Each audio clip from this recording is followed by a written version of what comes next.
Welcome back to the evening drive. Hey, my name's Sam Cox, and along with me is Evan Walters, the one and only. Hey, if you're hiding, if you just haven't been made back into work yet, hey, that's what we're here for. We're here to go ahead. We've been in those shoes before, so we get you. So we're here today to give you a little bit. Hopefully, you get a little nugget from us. So, Evan, what we got in store today? What up? What up? Welcome everybody. Thank you for tuning in, for listening. Today we're going to be talking about remote transactions, remote deals, remote anything that you're selling. If you're a business and you're doing remote transactions, this is going to be useful for you today. And if you're a business not doing remote transactions, it's definitely going to be useful because Yeah, you have why to not? start. Right? Why not? Why the hell haven't you? I thought when COVID happened, man, I honestly, I swore I didn't think the dealerships were going to be anything again. I mean, why would you? Why Yeah. would you?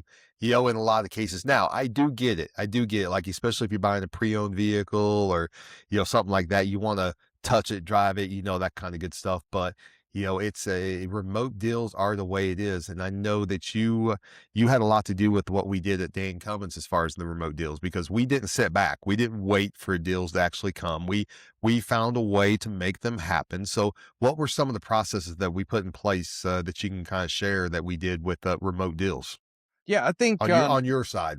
Yeah, I think, on the auto side, we'll get to that in a minute, but I also want to how other businesses can transact remotely. I think it's super important. The first thing that we need to have is set expectations from all of your employees, right? From the ground worker to the person that's actually delivering the product. And we'll go to the automotive reference from BDC or frontline sales all the way through to the finance person. We need a clear path, right? And an expectation of understanding what happens next. I think that is one of the biggest barriers when I go into stores and I'm working with finance teams. It's like they complain about remote deals and they complain about people not coming into the store, but they're not even involved. And nobody really knows what the process is. It's like 5:30 on a Saturday and the salesperson brings you a deal and says, "Here, it's a remote deal, give him a call." Right? Or it's first thing in the morning and everything was ready the day before, but they had to get out at 8 o'clock. So they left and then they just hand you this folder and say, everything's done. It's a remote deal, right? When I think we could prepare more, we should prepare more. It should be clear to everyone in every position what they're supposed to be doing during that transaction. And like Glenn says, to be clear is to be kind. And I think moving forward, if we have those processes slash expectations set up, we're going to be more profitable as business. Okay. And I agree. I agree. And I'm trying to think of like some other aspects as I'm sitting here, because I mean, my brain just keeps going back to the automotive side, but you bring up a good point. I mean, the everybody, every business out there, I mean, should be doing some type of remote, because we never know. We Yeah. never know when COVID hit us. I mean, the world kind of shut down because people couldn't work remotely. Yeah. And then, I mean, honestly, what I think I read recently, there's still businesses that are just now starting to go back to work. And that's been what, 5 years ago, six That's years great. ago? Yeah. That's wild. So, I mean, what if you are in any kind of retail, how can you work remote deals? I mean, give me some examples of what's going through your head. Yeah. So one of the first things that pops up into my head is we obviously, as salespeople, we know that we're going to sell something more often or be more profitable at that sale if we are face to face interacting with that person. So bringing that to the table without actually physically being face to face, that's key, right? We need to have a Zoom call. We need to have Google Team meets, or Microsoft Team meets, whatever you want to use, right? Whatever platform. There's tons of video platforms out there where you could still interact and be quote unquote face to face with that person. It gives you credibility. It puts a face with the name. It's a lot easier. And I talk about this in my training. Attention. That's the number one thing in remote deals. You have to have their attention and keep their attention. And to be honest, you don't have a whole lot of time, right? Like going back to the automotive side, I say you have 3 to 4 minutes max to gain their attention. That's max, right? That's with the fluff, title work and verifying and all that stuff. you only have a couple minutes to actually get their attention to start selling, to listen to you, to start selling, right? So we have to build immense value in a short amount of time and find a way to get them face to face interacting with actually without having to physically be there. Those are keys. Okay. So which platform have you had the most success with? I mean, like a Zoom, I mean, Zoom or FaceTime. I know a lot of FaceTime. I was People, just a about lot of people FaceTime. I was just about to say FaceTime for me because it catches people off guard, right? Like if I Hmm. had a random FaceTime from someone, I'd probably answer it. Like a spam call or a random call, I might not answer it or I might not give you the attention that's needed. So if you surprise somebody, you interrupt that psychological pattern that customers are used to, you're more than likely going to get a different response or an answer.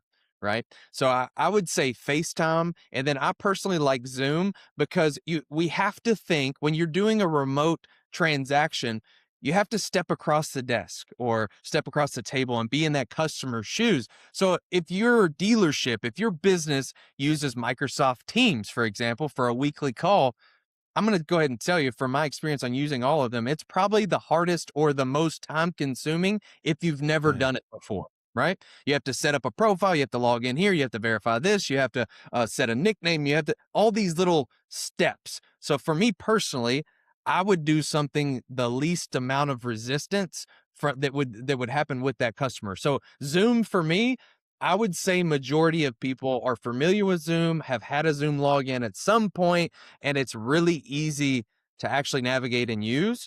And I might be biased because that's what I've used for, I don't know, 10 plus years. But I think for the majority of people, that or Google Meets are the easiest and most familiar platform to transact on and trusted, So right?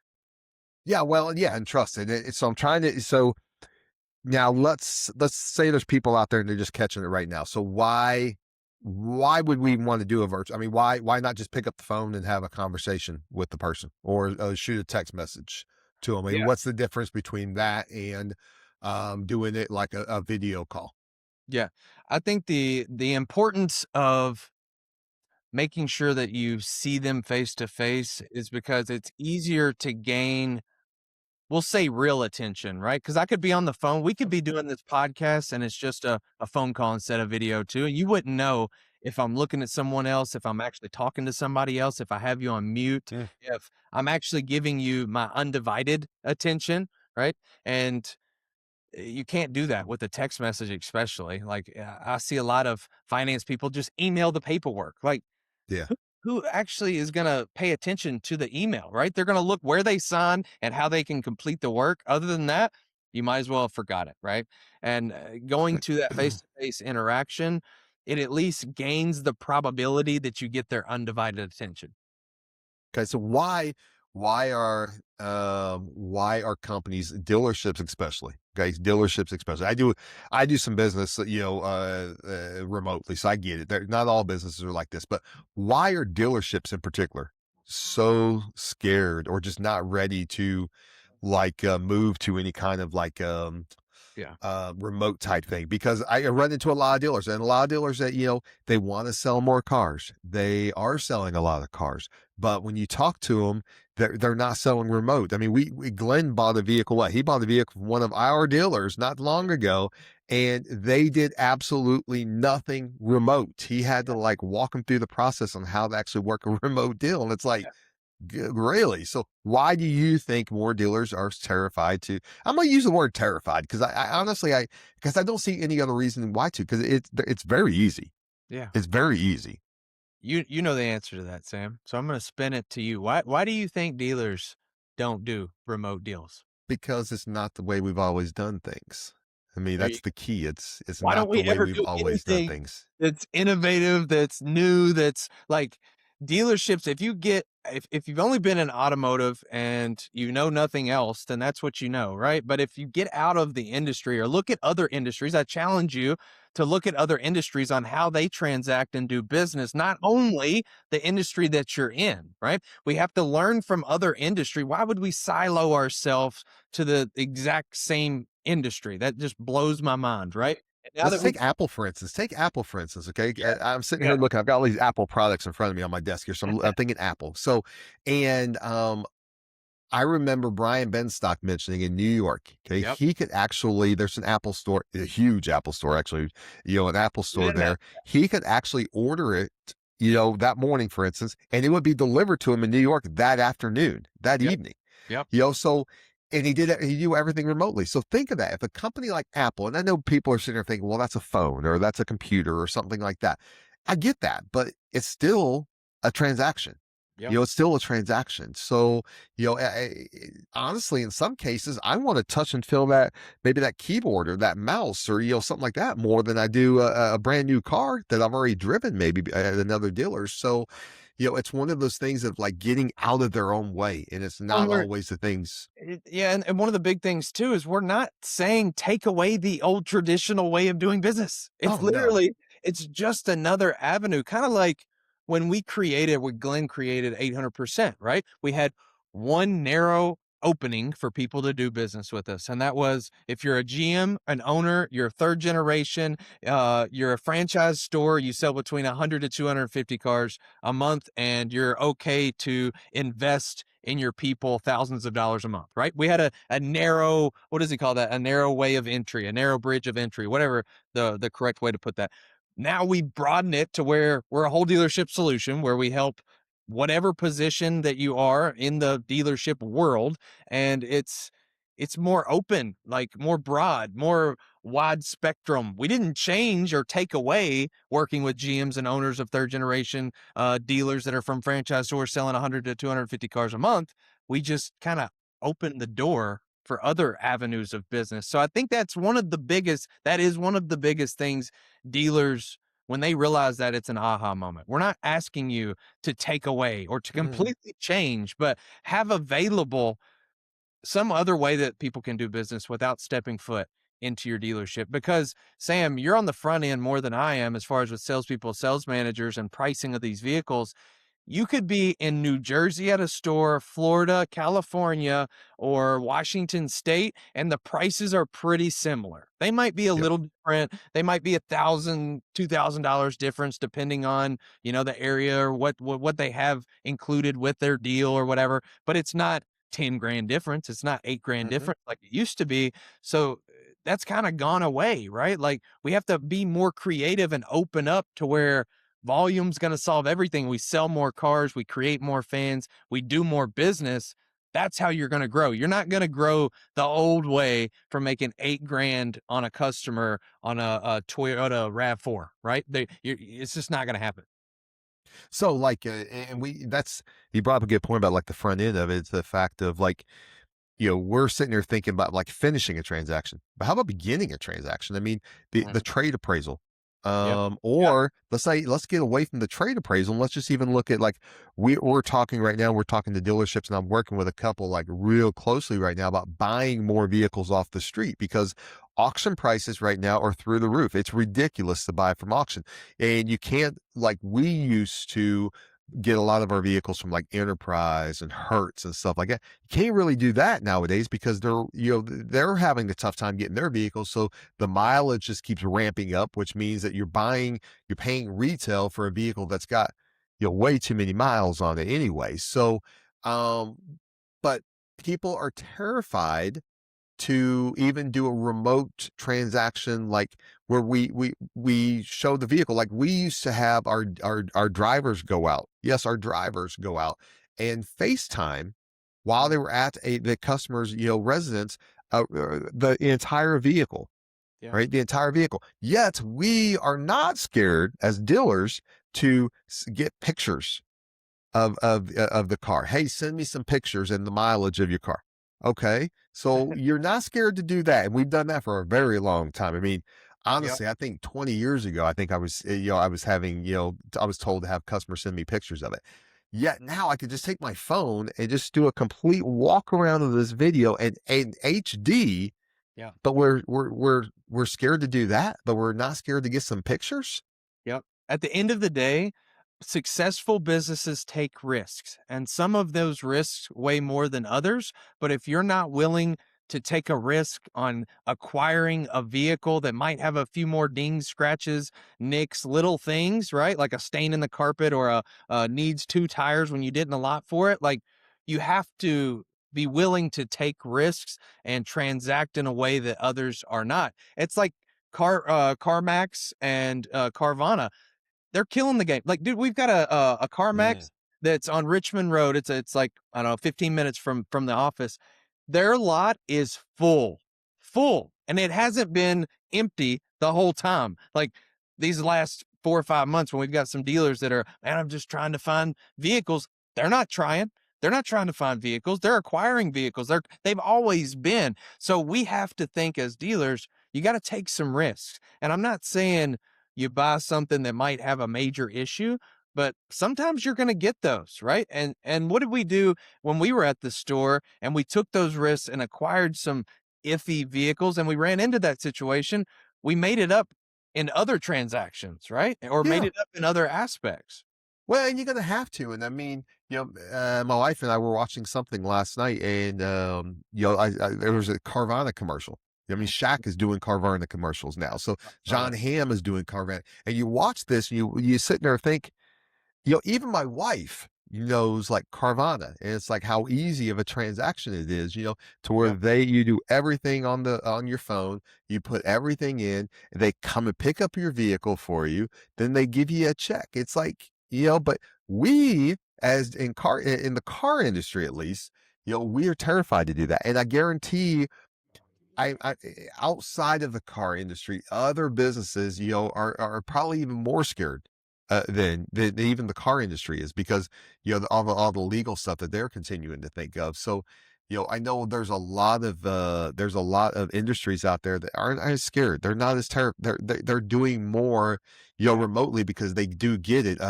Mortgages, for instance, I think you can do a lot of like real estate transactions, pretty much remote, Easy, easy. They right? make it too easy, man. Like, I had a buddy that just bought a couple, I don't know, it was like $1.5 million home, and he's literally docu-signing while we're sitting there having a conversation.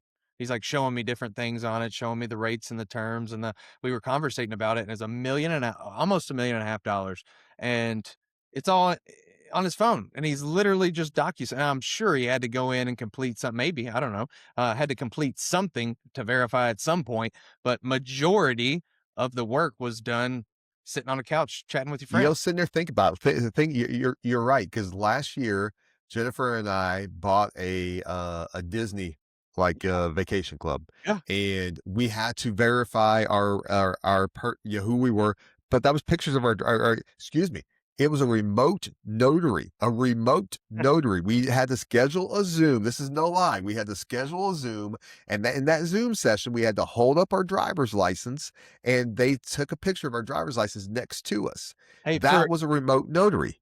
that's a good point. I never even that's a good aspect that we could start implementing and say, Yeah, and that was a $30,000 yeah, purchase, 50-year thing, and it was a remote notary, of here's the picture, here's yeah, who I am, that type of thing. I mean, I forgot about that until just that everything was done. I had to everything was done remotely. yeah. Our dealers that are scared of fraud or all of this and that, look at remote notaries. Like, I think the excuses weigh out the execution in this industry, right? Yeah, Uh, I didn't even know that was a thing. I didn't even know. I had actually forgot about that until just now. I didn't know remote notary was even a thing. That's wild.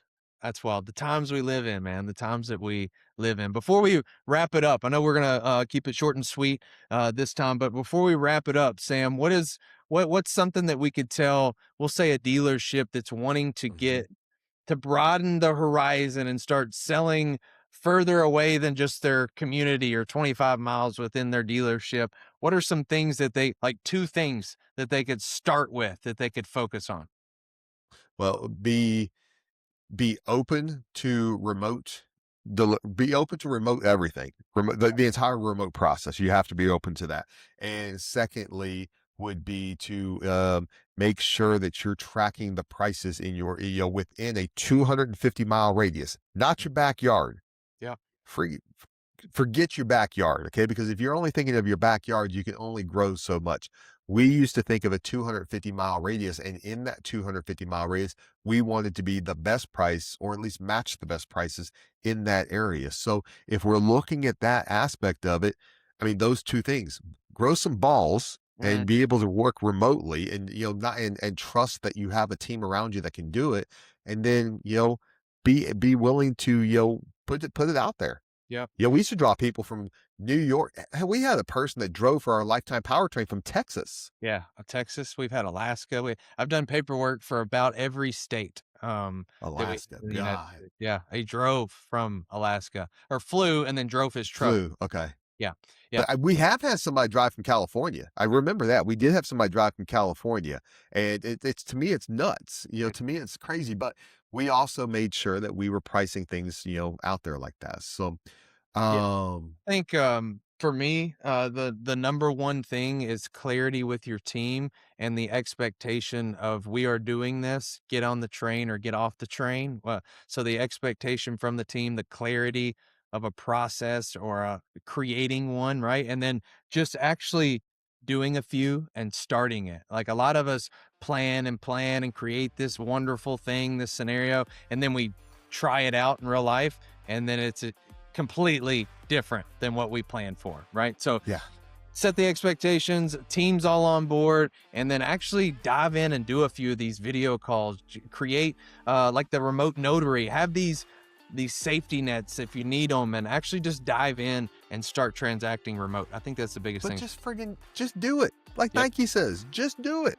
Let's go. So until next week, guys. All right, that was fun. I know it was quick, but that was a fun, 20 some minutes, and it's necessary topic. So great advice there, Evan. As always, let's finish this the right way, and let's win the day. Okay, win the Hey, friggin' day, baby. guys. All right, Let's we'll go. see you guys next week. Until then, win the day.